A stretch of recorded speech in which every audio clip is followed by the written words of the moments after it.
Lesson 1. Texas and the Civil War. I will know the role Texas played in the Civil War. Vocabulary. Plantation. Secede. Abolitionist. Cavalry. Tariff. Blockade. Nullify. The Confederate soldier on the right and the Union soldier on the left fought on opposite sides in the Civil War. Compare the two pictures and explain what they tell you about the people who fought in the Civil War. Texas became the 28th state in the United States in 1845.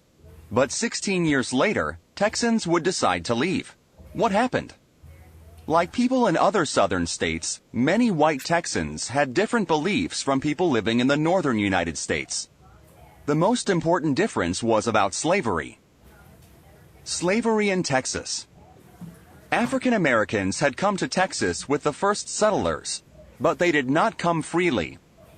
Planters from the South brought them as slaves. As slaves, African Americans worked for people who bought and sold them like property. A small number of free African Americans had settled in Texas before it became a state, but most African Americans in Texas were slaves. Their labor helped build the state. Most African American slaves worked on plantations. A plantation is a large farm that produces crops to sell.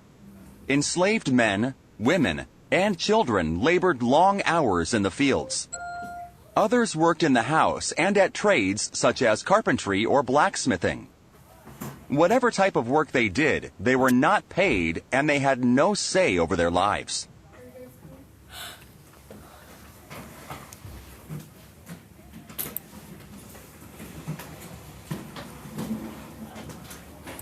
By 1860, 3 out of every 10 Texans were enslaved African Americans. There were more than 182,000 African American slaves in the state. The chart shows how the population distribution changed between 1836 and 1860.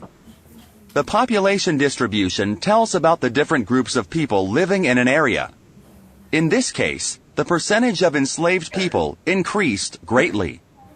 One reason for this change was the growth of the cotton industry. In the 1850s, the demand for cotton was growing. Much of it was exported to countries in Europe and to textile mills in the north. For Texas landowners, this was good news. As cotton passed through the Texas ports, Texas planters earned more and more money. As a result, they needed more workers to grow and pick cotton. Those workers were African American slaves. Only 1 in 4 Texas families owned slaves, but many people in the state believed slavery was important to the economy.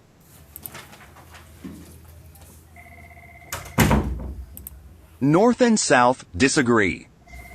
The issue of slavery had divided the United States from its beginnings.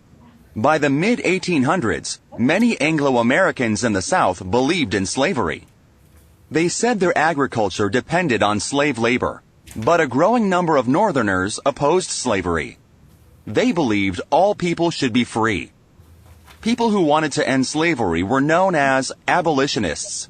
Some Texans were abolitionists too. Tariffs were another issue.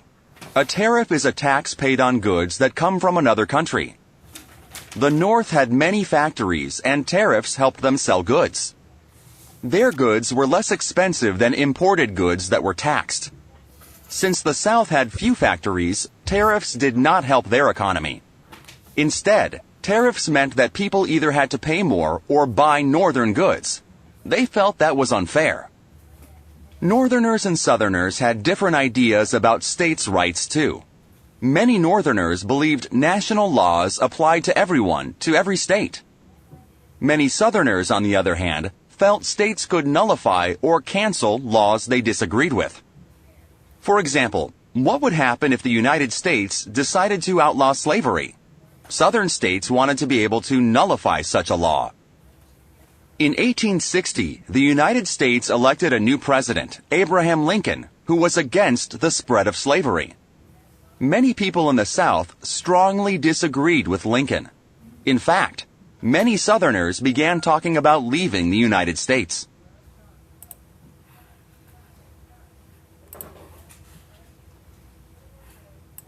Texas secedes. In December 1860, just a few months before Lincoln took office as president, South Carolina seceded from the United States. To secede is to officially leave or separate from a group. One by one, other southern states followed South Carolina. In January 1861, Texas called for a convention to decide if they would also secede. A majority of the 174 delegates were slave owners. At the convention, delegates protested the insults, threats, and aggressions of the North. In the end, more than 46,000 Texans voted for secession. Still, almost 15,000 Texans voted against it. Sam Houston was one of the Texans who opposed secession. On March 5, 1861, Texas officially seceded from the United States of America. 11 southern states, including Texas, formed a new government. They called it the Confederate States of America, or the Confederacy. The Confederacy named Jefferson Davis of Mississippi as president. President Lincoln did not accept the states seceding. He said they were still part of the United States. Lincoln promised to do everything he could to keep the country together. This side was called the Union. The map shows how the country was divided. The chart shows the difference in the populations of the Union and Confederate states. 3. Texas goes to war. On April 12, 1861, the first shots of war were fired at Fort Sumter, a Union fort in South Carolina. That was the beginning of the Civil War, also called the War Between the States. Although both sides thought the war would be over quickly, it lasted for 4 bitter years. The cost in human lives was terrible. Almost all of the fighting took place east of the Mississippi. About 90,000 Texans fought for the Confederacy. Many Texas soldiers joined units or groups from their hometowns. Since Texans had a long history of riding horses, many Texas soldiers joined the cavalry, or a group of soldiers who fight battles on horseback. Texas soldiers served in almost every battle. 5. Analyze the location of battles shown on the map. What do they have in common?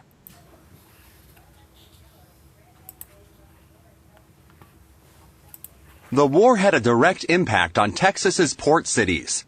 During the war, southern states wanted to ship cotton out of Texas ports. They also wanted to import supplies and arms into the ports. But Union ships set up blockades along the Texas coast, as they had at other southern ports. A blockade is an effort to stop ships from going in or out of a port. Many Texas cotton growers got around this by shipping cotton to the Rio Grande Valley and then out through Mexico. As the war went on, Texas soldiers faced Union troops in several battles along the coast. In October 1862, Union troops captured Galveston, the state's largest port. By January, though, Confederate soldiers had taken it back. In September 1863, Texas soldiers met Union forces at Sabine Pass. The Union forces pulled back after the attack. Later, Union forces lost the Battle of Laredo.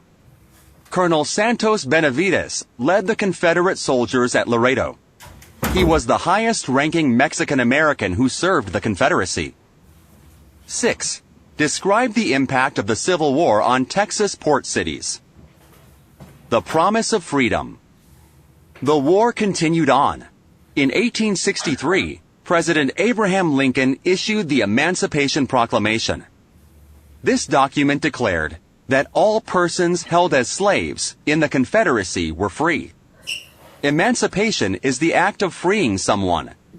When a president makes a proclamation, it is an order. Of course, the Confederacy was not acting as part of the Union, so slavery was still the law in the South.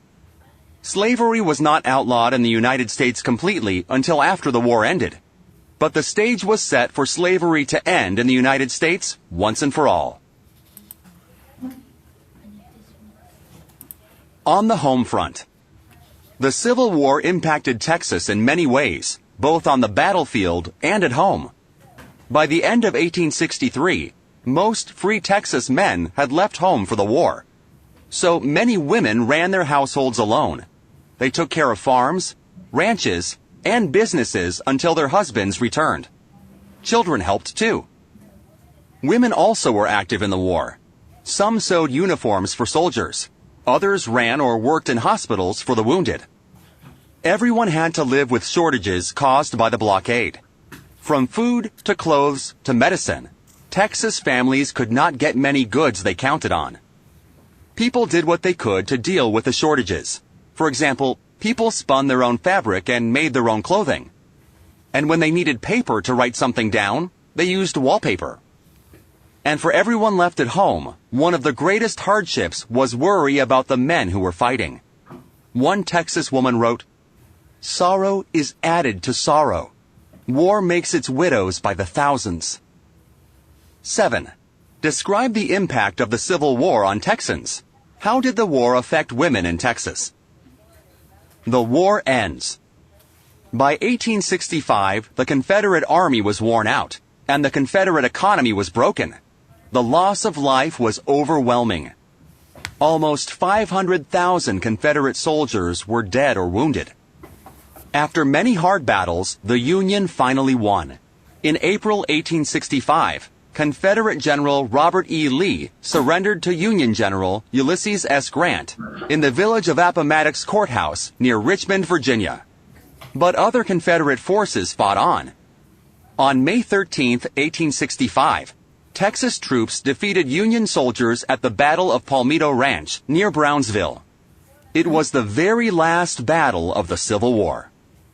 The Union victory in war kept the country from breaking apart forever. The Civil War also ended slavery in the United States.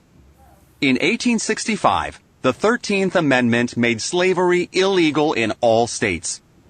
The Civil War was over, but it would take the country many years to heal.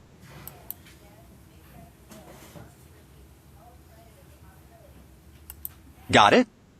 8. Cause and effect. Explain how slavery was linked to growing cotton in Texas. 9.